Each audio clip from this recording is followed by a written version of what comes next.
DJ बैचेता, DJ शोभित कुमार,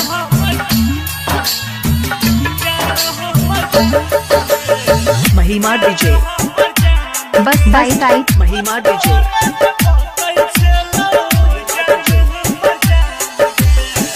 तू ही हम जान चले, तू ही परान गे, तू ही हम जान चले, तू ही परान गे।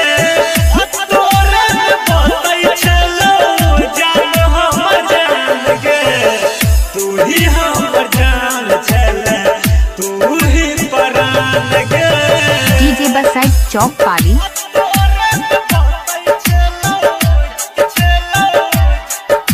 घर कहाँ है बसाई था।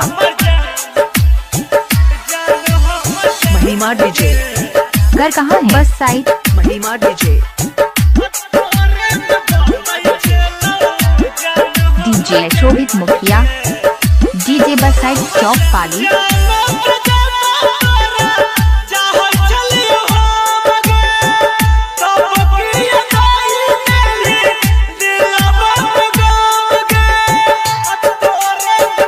डीजे शोभित कुमार,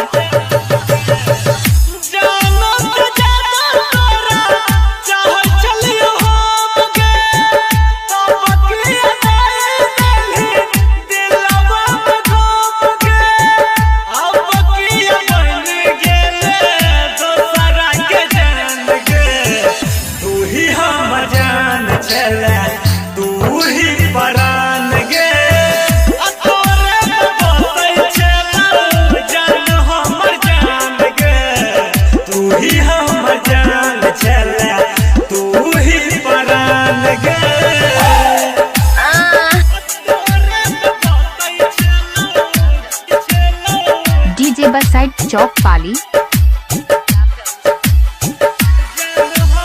महिमा डीजे, महिमा डीजे।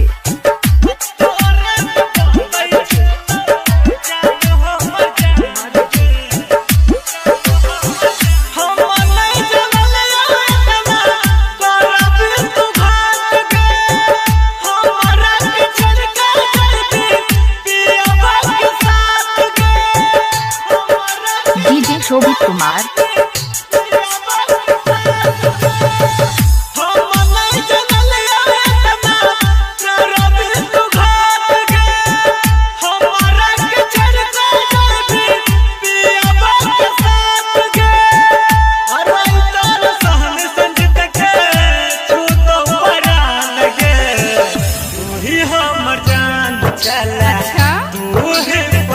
क्या नाम है आपका?